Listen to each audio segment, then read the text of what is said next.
अभी Arsenal football club का football इस लेवल पे चल रहा है कि उनको कुछ नहीं, कोई परवाह नहीं, कोई फिक्र नहीं।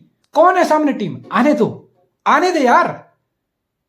अभी आर्सेनल वाले तो ये बोल रहे हैं सामने वाली टीम से खेलने से पहले खेलेगा ना, आएगा ना, डरेगा तो नहीं, डरेगा तो नहीं, नहीं डरेगा ना। लिवरपूल को पेल दिया, इजिली इजिली लिवरपूल को पेल दिया। मैन सिटी से टेस्ट होना बाकी है, that would probably be the biggest test for Arsenal this season. But I am talking about Chelsea versus Arsenal. ये इस वीकेंड प्रीमियर लीग में एक फैसिनेटिंग एनकाउंटर होने वाला है। आर्सेनल के लिए dream start to the season. 12 matches 31 point, सिर्फ 5 पॉइंट ड्रॉप किए हैं, सिर्फ एक हार 12 मैच में अगेंस्ट मैनचेस्टर यूनाइटेड। वो भी आर्सेनल अच्छा खेला था, ऐसा नहीं आर्सेनल ने कुछ बहुत वाहियात, बहुत डिस्गस्टिंग परफॉर्मेंस दी थी और आर्सेनल हार गया, नहीं। It was a quality performance from Arsenal. लेकिन यूनाइटेड के काउंटर अटैक भारी पड़ गया था आर्सेनल पे। Last to last game week यानी कि 10th गेम वीक जो था, 11वां गेम वीक जो था, उसमें आर्सेनल ने पॉइंट ड्रॉप किए अवे एट साउथहैम्पटन। सेंट्स के अगेंस्ट 1-1 का ड्रॉ हुआ, that was the only tie. यानी कि 12 मैच के बाद सिर्फ 5 पॉइंट ड्रॉप किए हैं, टॉप ऑफ द टेबल हो। It's looking, everything is looking so dreamy, so great for Arsenal and their fans. What a time! आपने बहुत मेहनत की, आपने मिकेल आर्टेटा को लाया, यंग मैनेजर लाया, आपने उसको बैक किया, फाइनेंशियल बैकिंग की, बोर्ड ने बैकिंग दी, पैसा खर्चा, प्लेयर बनाए। जब से मिकेल आर्टेटा प्रीमियर लीग में मैनेजर बना है आर्सेनल का, तब से लेके आज तक किसी भी क्लब ने आर्सेनल से ज्यादा पैसे स्पेंड नहीं किया। मैन सिटी ने नहीं किया, यूनाइटेड ने नहीं किया, चेल्सी ने नहीं किया। यानी कि आर्सेनल ने टीम बनाई, आर्सेनल ने मैनेजर के अकॉर्डिंग प्लेयर्स खरीदे। नाउ फाइनली आर्सेनल का project under Mikel Arteta is lighting up the Premier League. They are contender. 12 match निकल गए हैं, 12 मैच निकल चुके हैं, यानी कि 38 में से 12 मैच निकलने का क्या मतलब है? 30%, almost 30% of Premier League is over. और आप 12 मैच खेलने के बाद आप मैन सिटी जैसी टीम से 2 पॉइंट की लीड बना के बैठे हो। That mean you have done exceptionally well, that mean you have been the best team of the Premier League so far. हम बात कर रहे हैं मैन सिटी की, हम बात कर रहे हैं मैन सिटी जैसी पेप गार्डियोला की टीम की, जहां एर्लिंग हालांड 17 गोल मार के बैठ गया 11 प्रीमियर लीग मैचेस में, जहां पे केविन डी ब्रुयने जैसा बेस्ट विजन वाला प्लेयर है, जहां पे इतनी सारी बेंच पे स्ट्रेंथ है, इतने सारे क्वालिटी प्लेयर है एवरी डिपार्टमेंट में। अगर आप उस टीम से 2 पॉइंट की लीड लेके बैठे हो ना, that mean you have played the best football in the Premier League. It's very fascinating for Arsenal and what they are doing. लेकिन टास्क बड़ा है, लेकिन उतना बड़ा नहीं है। इस मैच में मैं चेल्सी को फेवरेट नहीं मानता, मैं आर्सेनल को फेवरेट मानूंगा। और आप भी यही बोलोगे, हर कोई इस टाइम यही बोलेगा कि चेल्सी के लिए चीजें मुश्किल होती जा रही हैं। Last weekend against Brighton Amex arena में कमबैक हुआ ग्रैम पॉटर का, क्या हुआ? डीजर्बी का pressing football, attacking offensive football out play करके पूरी तरह से बहुत गंदे तरीके से। एक होता है मैच हारना, एक होता है बहुत ह्यूमिलिएट होकर मैच हार के बाहर हो जाना। चेल्सी के साथ ह्यूमिलिएशन हुई, पॉटर के साथ ह्यूमिलिएशन हुई, mark कुकुरेया all over the place, disgusting performance. और बू भी हुआ, वो बहुत नॉर्मल बात है कि कोई प्लेयर क्लब छोड़ के जाता है, फिर उस क्लब में उस फैंस के सामने खेलने के लिए आता है, वो होता है, दैट्स वेरी नेचुरल। उस पर मैं डिस्कशन नहीं करने वाला। लेकिन चेल्सी कहां खड़ी है? आपने थॉमस ट्यूकल को सह किया था, क्या सोच के चेल्सी ने सह किया था? यही ना, टॉड बॉयली ने क्या सोच के सह किया होगा थॉमस ट्यूकल को? यही ना कि मैनेजर के साथ नहीं बन रही, मैनेजर का आइडिया कुछ और है, मैनेजर की फिलॉसफी कुछ और चल रही है, मैनेजर और क्लब सेम पेज पे नहीं है, चीजें वर्कआउट नहीं कर रही, ठीक है, पार्ट्स वे कर दो, अपने रास्ते में निकल जाओ। लेकिन तुम्हारी एक्सपेक्टेशन क्या थी? स्टार्ट ऑफ द सीजन से पहले चेल्सी की एक्सपेक्टेशन क्या थी? आपने वेस्ले फोफाना को 70 मिलियन पाउंड में खरीदा, आपने कुलिबाली को 40 मिलियन पाउंड में खरीदा, आप रफीनिया के पीछे थे, आप कोंडे के पीछे थे, आप लेवेंडोस्की के पीछे थे, आपने स्टर्लिंग को 50 मिलियन पाउंड में खरीदा। यानी कि आपने 3 पोजीशन पे खुद को स्ट्रेंथन किया। हालांकि रूडीगर छोड़ के गया था तो उसका लाइक फॉर लाइक कुलिबाली आ गया, लेकिन कुलिबाली इंजरी हुआ जो हुआ। प्रीमियर लीग पे एकदम से आके परफॉर्म करना इतना आसान नहीं होता, नो मैटर आप किसी भी लीग में किस लेवल के बीस्ट हो। Premier League is different gravy. Chelsea की बहुत एक्सपेक्टेशन थी स्टार्ट ऑफ द सीजन, चीजें खराब थी। सिर्फ 7 मैच खराब होने के बाद किसी मैनेजर को सैक कर दिया, उस मैनेजर को जो 1 साल पहले तक आपको चैंपियन लीग जिता दिया था। 2 महीने आने के अंदर, 2 महीने के अंदर इंस्टेंट इंपैक्ट थॉमस ट्यूकल ने दिखाया था। आपने उस मैनेजर को सैक किया, ठीक है, तो उस टाइम आपकी एक्सपेक्टेशन क्या थी जब आपने थॉमस ट्यूकल को सैक कर दिया? नए मैनेजर से आपको क्या उम्मीद थी कि आके कुछ चमत्कार कर देगा? अरे हर कोई थॉमस ट्यूकल नहीं होता 2 महीने में आके चमत्कार कर देगा। ग्राहम पॉटर का ये पहला बड़ा टास्क है। आपने ग्राहम पॉटर को इतने बड़े क्लब का मैनेजर अपॉइंट करके एक गैम्बल लिया है। It was a gamble, it is still a gamble, और गैम्बल किसी भी साइड पे ऑफ कर सकता है। Either it will work for Chelsea under Graham Potter और either it won't, but it's too early to say. But we are talking about a Chelsea. शायद by the end of season मैं बोल रहा Chelsea कुछ जीत जाएगी, नहीं जीतेगी Chelsea. Maybe F cup या लीग कप में, कार्बो कप में भी अगले वीक उनको मैन सिटी को फेस करना, ठीक है, आप जीत जाओ, आप Carabao cup by the end of season जीत जाओ, या फिर एफ कप कोई एक लीग कप आप जीत जाओ तो अलग बात है। Champion league I can't see Chelsea winning, all दो चैंपियन लीग में बड़े बड़े कारनामे हो जाते हैं, अंडर एस्टिमेट नहीं करना चाहिए, बट मुझे चेल्सी चैंपियन लीग जीतते हुए नहीं दिख रही है। चेल्सी मुझे Premier League start of season अंदर थॉमस ट्यूकल भी नहीं दिख रही थी, अब तो बिल्कुल भी नहीं दिख रही। तो चेल्सी की एक्सपेक्टेशन क्या है इस season? Top four Graham Potter को आना पड़ेगा। अगर आप ग्राहम पॉटर हो ना, अभी टेबल पे आप 6ठे नंबर पे चले गए हो, 4थे नंबर पे न्यूकासल है, हाँ एक गेम ज्यादा है, 13 गेम में 23 पॉइंट है न्यूकासल के, 24 पॉइंट है, यानी कि 12 गेम में आपके 21 पॉइंट है चेल्सी के। आपसे आगे निकल गए यूनाइटेड, वो यूनाइटेड जो स्टार्टिंग के 2 सीजन के स्टार्टिंग गेम हारा था, वो यूनाइटेड 12 मैच में 23 पॉइंट है, 5वें नंबर पे। आप यूनाइटेड से भी नीचे हो, 2 पॉइंट आप यूनाइटेड से पीछे हो। Newcastle under Eddie Howe shine कर रहा है, शाइन टॉप 4 के लिए। हाँ आई नो लंबी रेस है, अभी बहुत टाइम है, may be Newcastle slip up कर जाए, लेकिन आई डोंट थिंक कि यूनाइटेड स्लिप अप करेगा, ये मुझे बिल्कुल नहीं लगता है। लिवरपूल 12 मैच के बाद 16 पॉइंट है, बहुत नीचे है, 8वें-9वें नंबर पे है, but don't under estimate. Liverpool के पास प्लेयर है, मैनेजर है, लिवरपूल टॉप 4 एटलीस्ट टॉप 4 के लिए कम बैक कर सकता है। और चेल्सी के लिए खतरे की घंटी है, ग्राहम पॉटर के लिए खतरे की घंटी है। Bye the end of season just imagine Chelsea outside top 4 finish कर जाए तो ग्राहम पॉटर के ऊपर बिजली कड़केगी, बिजली गिर जाएगी ग्राहम पॉटर के ऊपर, टॉड बॉयली वाली बिजली। लोगों को लगे रोमन अब्राहमोविच चला गया तो हायर एंड फायर वाला मेथड नहीं होगा। टॉड बॉयली ने बोला अरे भाई साहब मुझे भूल गया, मैं भी तो बढ़वा हूं, मैं भी तो ऐसी उल्टी सीधी हरकतें करूंगा। मैंने सैक कर दिया 1 महीने के अंदर मैनेजर को, स्टार्टिंग के 6 गेम के बाद। मैं लाया ग्राहम पॉटर को, मैंने गैम्बल खेला और मेरा गैम्बल पे ऑफ कर रहा, बिल्कुल पे ऑफ नहीं कर रहा। इतनी जल्दी कोई गैम्बल पे ऑफ करेगा, कोई टैक्टिक्स पे ऑफ करेगी? नहीं करेगी। आप पेप गार्डियोला को भी 1 सीजन लगता है अपनी टीम बनाने में। मैन सिटी में पेप गार्डियोला है, उसको 1 सीजन लगा, अपनी मर्जी से प्लेयर लाए, अगले season man city title contender बना। तो आपका यूर्गन क्लॉप भी पहले सीजन में आके लिवरपूल में टाइटल नहीं जीत गया था। 2 साल यूर्गन क्लॉप को टीम बनाने में लगे थे, लिवरपूल को कंपीट कराने में लगे थे। यह चीज थॉमस टॉड बॉयली और चेल्सी के मैनेजमेंट को समझनी पड़ेगी और फैंस को भी समझनी पड़ेगी।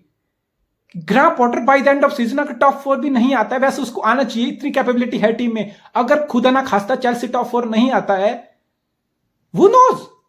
Tod Boehly one day put up a statement on a Chelsea Twitter account कि done and dusted, bye bye tata good bye.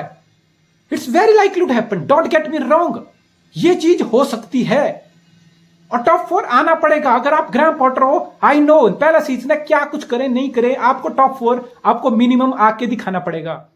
And I feel bad for Chelsea fans.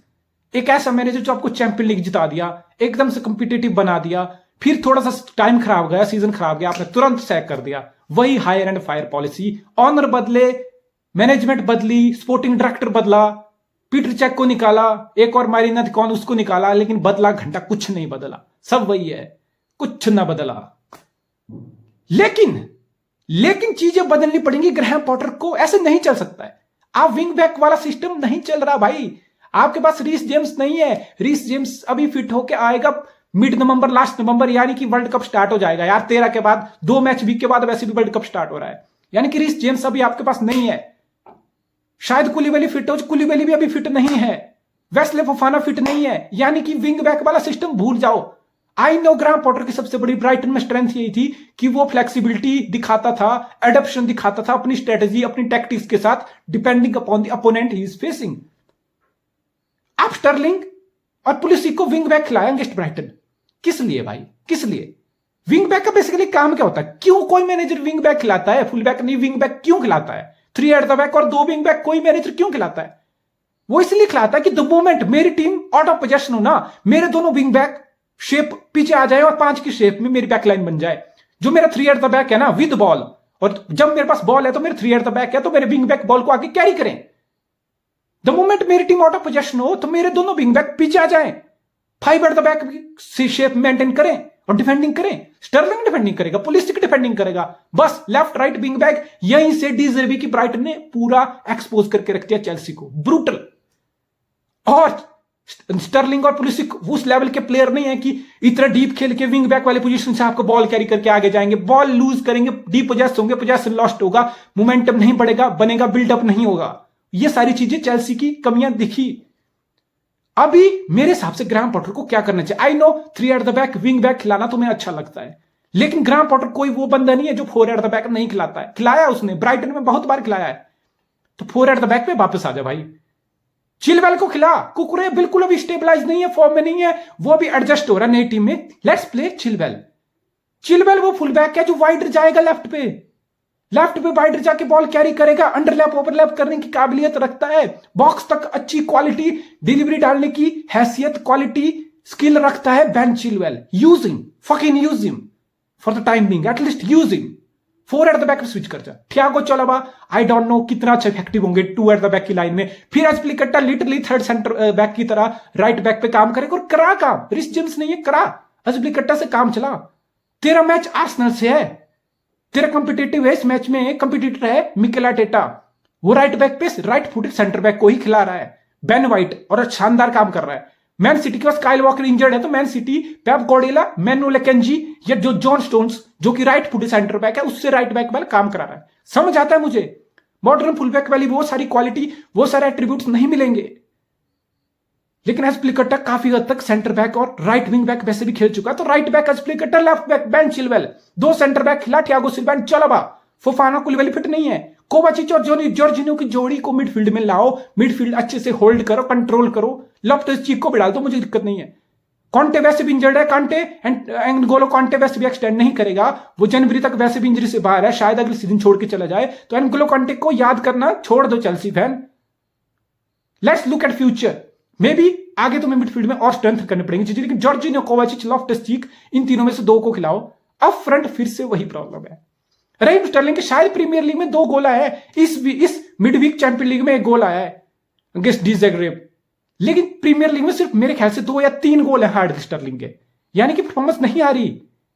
Raheem Sterling man City में इतना अच्छा पता क्यों लगता था, मैं बता देता हूं। रहीम स्टर्लिंग सिर्फ 2 चीजों में सबसे अच्छा लगता है। रहीम स्टर्लिंग इंग्लैंड के लिए इतना अच्छा क्यों खेलता है, because under Gareth Southgate England बिल्कुल सिट डीप करता है, अपनी शेप मेंटेन करता है और स्पेसिस को एक्सप्लॉइट करता है ट्रांजिशन पे, यानी कि स्टर्लिंग जैसा प्लेयर जिसका बिगेस्ट एट्रीब्यूट है पेस, तो जहां उसको स्पेस मिलेगा पेस के साथ भागेगा। रहीम स्टर्लिंग जहां जहां उसको स्पेस मिलता है वो अच्छे से एक्सप्लॉइट करता है बिकॉज ऑफ स्पेस, लेकिन मैन सिटी जैसी टीम में रहीम स्टर्लिंग को वो स्पेस नहीं मिलता था बिकॉज सिटी आराम से हाई लाइन मेंटेन करती थी और अपोनेंट सिटी के लिए बिल्कुल सिट बैक करते थे, लो ब्लॉक डिफेंडिंग करते थे, यानी as a player Man City में आपको स्पेसेस नहीं मिलते थे, आप फिर स्ट्रगल करते थे एट टाइम्स। लेकिन मैन सिटी जैसी टीम में आपको हर मैच में being a forward player, being a winger player 4-5 crystal clear chance जरूर बनते हैं आपके लिए। स्टर्लिंग उनमें से कुछ मार देता था, कुछ मिस भी करता था, लेकिन चेल्सी में इतने चांसेस आपको नहीं बन रहे। जब विंग बैक आपके खेल रहे हैं वो आपको इतनी सप्लाई नहीं दे पा रहे, वो आपके स्टर्लिंग, वो आपके काई हावर्ट्स के लिए, ऑबामेयांग के लिए इतने सप्लाई क्रिएट नहीं कर पा रहे, यानी कि ऑटोमेटिकली आपके चांसेस कम बन रहे हैं और आप चांसेस क्रिएशन आपका कम हो रहा है तो आपका वैसे भी कन्वर्जन कम होगा। ऑबामेयांग वो शार्पनेस नहीं दिख रही है, 32 साल का 33 साल का बंदा कितनी शार्पनेस दिखाएगा, ये एकदम जुगाड़ था, फ्री एजेंट था लेकिन फिर भी ये जुगाड़ था, ये जुगाड़ चेल्सी के लिए काम नहीं किया। शायद लुकाकू लोन से अगले साल वापस आए, मुझे नहीं पता, लेकिन ऑबामेयांग में वो शार्पनेस, वो मूवमेंट्स, वो ऑफेंसिव अवेयरनेस बिल्कुल खत्म हो गई है। प्रीमियर लीग में आपको शार्पनेस चाहिए, ऑबामेयांग के पास वो शार्पनेस नहीं है। तो चेल्सी की प्रॉब्लम तो विंग बैक वाली प्रॉब्लम खत्म करो फुल बैक लाके फॉर द टाइम बिंग। अब फ्रंट स्टेप अप करना पड़ेगा आपको, बाउंड को सेंट्रली बिहाइंड स्ट्राइकर खिलाओ, ऑबामेयांग खिलाना आगे तो ऑबामेयांग खिलाओ, राइट लेफ्ट पे हावर्ट्स और स्टर्लिंग खिलाओ। Your forward player got to create something, आपको गोल करने पड़ेंगे, आपको विंग बैक वाला मेथड सैक्रिफाइस करना पड़ेगा, आपको रिजल्ट लेके आना पड़ेगा।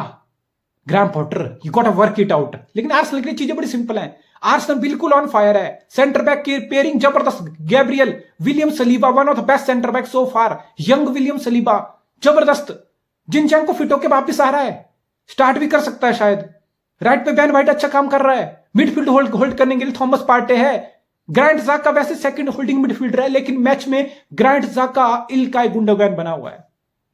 फ्री रन, बॉक्स तक मूवमेंट कर रहा है, बॉक्स के इर्द गिर्द घूम रहा है ग्रांट ज़ाका।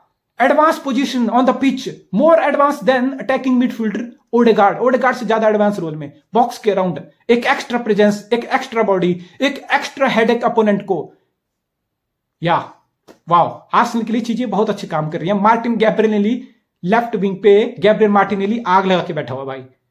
1v1 करा लो, 1v2 करा लो, ड्रिबल कर लेगा, कैरी कर लेगा बॉल, टेक ऑन अच्छे से करता है, कटबैक करता है, फिनिशिंग ठीक ठाक है और इंप्रूव की जा सकती है। साका कटबैक करा लो, वही लिंकअप करा लो चाहे फुल बैक के साथ, फिनिशिंग अच्छी है, विदाउट बॉल अच्छी मूवमेंट है। और जेसूस ने जो इंपैक्ट डाला है ना, और ओडेगार्ड और जेसूस ने जो इंपैक्ट डाला है, पर्टिकुलरली जेसूस, ठीक है गोल ज्यादा जेसूस के नहीं आए, 4-5 ही गोल आए हैं 12 मैच में, 4-5 असिस्ट आई है। इसका मतलब कि जेसूस प्रेस कर रहा है आपके लिए, विदाउट बॉल जेसूस की मूवमेंट्स बहुत शानदार हैं, प्रेस कर रहा है, वर्क रेट अच्छा है, बॉल के साथ अच्छी क्रिएटिविटी दिखा के अपोनेंट को अच्छे से मार्क कर रहा है, सप्लाई कर रहा है। मार्क तो कर रहे हैं अपोनेंट के लोग उसको, लेकिन वो बॉल को लेके दूसरों को सप्लाई यानी कि चांस क्रिएट कर रहा है। Big presence, don't get me wrong, Gabriel Jesus की वजह से इतने सारे गोल आर्सेनल के बाकी प्लेयर के लिए बन रहे हैं। गैब्रियल जेसूस की जो प्रेसिंग है ना, गैब्रियल जेसूस जो प्रेजेंस क्रिएट कर रहा है ना, जो हेडेक दे रहा है ना अपोनेंट के डिफेंडर को, उसको पिन आउट करने के चक्कर में, उसको मार्क करने के चक्कर में, और जेसूस की एबिलिटी इतनी है, वो टाइट पोजीशन में अच्छे से पोजीशन रखा है, अच्छे से बॉल को होल्ड करता है, अच्छे से बॉल पास भी कर लेता है टाइट स्पेस में, क्लोज स्पेसेस में, बिकॉज वो मैन सिटी के सिस्टम में ग्रिल होके खिला है और दूसरे लोगों को सेटअप कर जाता है आराम से। मार्टिनेली को सेटअप कर देगा, साका को कर देगा, नेल्सन जैसे लोग 2 गोल मार के चले गए अगेंस्ट नॉटिंघम फॉरेस्ट। क्यों? बिकॉज गैब्रियल जेसूस जैसा वर्क रेट वाला बंदा, टाइट पोजीशन में बॉल मूव करने वाला बंदा आपकी बॉक्स में प्रेजेंस है। That's a big boost, excellent, fucking excellent. यानी कि आर्सेनल बिल्कुल दौड़ रहा है इस टाइम, और आर्सेनल फेवरेट होगा अगेंस्ट चेल्सी। बट ये फुटबॉल है, फेवरेट कोई भी हो, चेल्सी में इतना दम जरूर है, चेल्सी में इतने प्लेयर जरूर हैं जो किसी भी टीम को on their given day hurt कर सकते हैं। So it will be interesting to see. मेरे ख्याल से ग्राहम पॉटर को विंग बैक वाला आइडिया बिल्कुल ड्रॉप अप करना चाहिए। आर्सेनल रेड आउट फॉर्म में है और आर्सेनल फेवरेट रहने वाला है इस मैच को। लेट्स सी, मैं देखना चाहता हूं कि चेल्सी के अंदर कितनी फाइट बची है। That's what I want to C.